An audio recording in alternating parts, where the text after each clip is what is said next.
आज supreme court में पाकिस्तान तहरीक इंसाफ के बेग कैंडिडेट्स सुन्नी इत्तेहाद कौंसिल के रिज़र्व सीट्स के लिए केस सुप्रीम कोर्ट के फुल कोर्ट के सामने पेंडिंग था। आज उसमें जजमेंट रिज़र्व हुई है। हमें उम्मीद है इंशाल्लाह कुछ दिनों में ये जजमेंट अनाउंस होगी। असल ये है कि पाकिस्तान तहरीक इंसाफ का हमेशा ये मौक़िफ़ रहा है कि आइन के रूह के मुताबिक, आर्टिकल 51 के मुताबिक किसी भी पॉलिटिकल पार्टी को ज़्यादा से ज़्यादा वो सीटें मिल सकती है रिज़र्व जो उसकी जीते हुए सीटों के मुताबिक हो। किसी भी पार्टी को जीती हुई सीटों से ज़्यादा सीटें देना डिस्प्रोपोर्शनेट है। ये आइन के रूह की खिलाफ वर्जी है। पाकिस्तान तहरीक इंसाफ ने सख्त हालात में दिसंबर में अपने नामिनेशन पेपर सारे कैंडिडेट के जमा करवाए थे।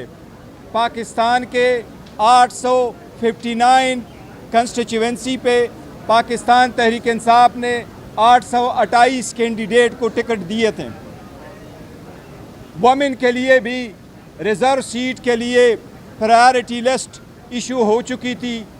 वुमेन को कहा गया था कि नामिनेशन फॉर्म फाइल करे, उसकी स्क्रूटनी भी होनी थी, लेकिन बदनीयती पे इलेक्शन कमीशन ने वुमेन की स्क्रूटनी को 29 तारीख तक दिसंबर तक सरंजाम नहीं दिया था। इंस्टेड इलेक्शन कमीशन ने 29 तारीख को एक नोटिफिकेशन इशू किया कि रिज़र्व सीटों के लिए चाहे वो वुमेन हो चाहे वो नॉन मुस्लिम हो, पाकिस्तान तहरीक इंसाफ के इनकी स्क्रूटनी हम 13 जनवरी को करेंगे। और 13 जनवरी वो डेट थी जिसको निशान अलाट होने थे। 13 जनवरी सुप्रीम कोर्ट का डिसीजन रात 11 बजे आया था, लेकिन इलेक्शन कमीशन ने उससे पहले लोगों को आज़ाद कैंडिडेट के निशानात अलाट कर दिए थे। आज कहा जाता है कि सुन्नी इत्तेहाद ने कोई सीट जीती है या नहीं। सुन्नी इत्तेहाद कौंसिल का चेयरमैन हामिद रज़ा साहब मेरे साथ खड़े हैं। इनके नामिनेशन पेपर पे भी सुन्नी इत्तेहाद कौंसिल लिखा हुआ था, सर्टिफिकेट इसका जमा हुआ था, लेकिन जब उनको पता था ये भी पाकिस्तान तहरीक इंसाफ के साथ अलाइंस पर है तो अन पर्पज़ बदनीयती पे इसको भी आज़ाद कैंडिडेट का निशान अलाट कर दिया था।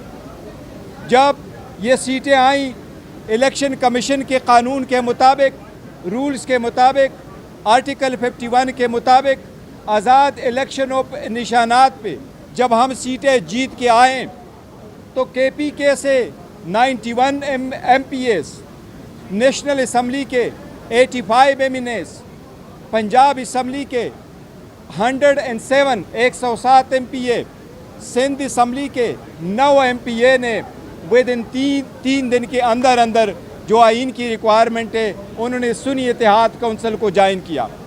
उससे मुतालिक हमने 780 पेजेस के कागजात इलेक्शन कमीशन में फ़ाइल किए। इलेक्शन कमीशन ने एक्सेप्ट किया कि इन कैंडिडेट ने कानून और आइन के मुताबिक 3 दिन के अंदर पार्टी ज्वाइन की थी और एक प्रॉपर नोटिफिकेशन इसका इशू कर दिया था।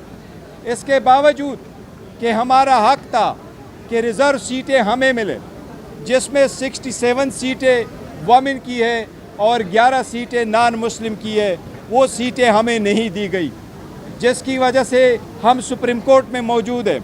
सुप्रीम कोर्ट से हमें उम्मीद है इंशाल्लाह जजेस की जिस तरीके से ऑब्जर्वेशन आई है कि ये इलेक्शन कमीशन के पार्ट पे बड़ी ज़्यादती हुई है, नाइंसाफ़ी हुई है, उन्होंने गैर आईनी गैर कानूनी कार्रवाई की है, इन्होंने आइन के मुताबिक अपनी ड्यूटी सरंजाम नहीं दी। यही रीज़न है कि आज सेनेट भी इनकम्प्लीट है। सेनेट के इलेक्शन इस रिज़र्व सीटों की वजह से आज तक KPK में नहीं हुए। बावजूद इसके कि जब हम असम्बली में कह रहे थे कि जब तक रिज़र्व सीटें कंप्लीट ना हुई हो आप यहाँ भी इलेक्शनें रोक ले, लेकिन इसके बावजूद इन्होंने इलेक्शनें करवाई थी। हमें उम्मीद है इंशाल्लाह सुप्रीम कोर्ट के 13 जजेस से आज बड़ी खुशी होती कि अगर आज शार्ट ऑर्डर आ जाता लेकिन जज साहिबान की सवाबदीद है, हमें फिर भी उम्मीद है इंशाल्लाह 2-3 दिन में ये जजमेंट आएगी और यही कानून के मुताबिक इंशाल्लाह ताला ये सीटें हमें मिलेगी।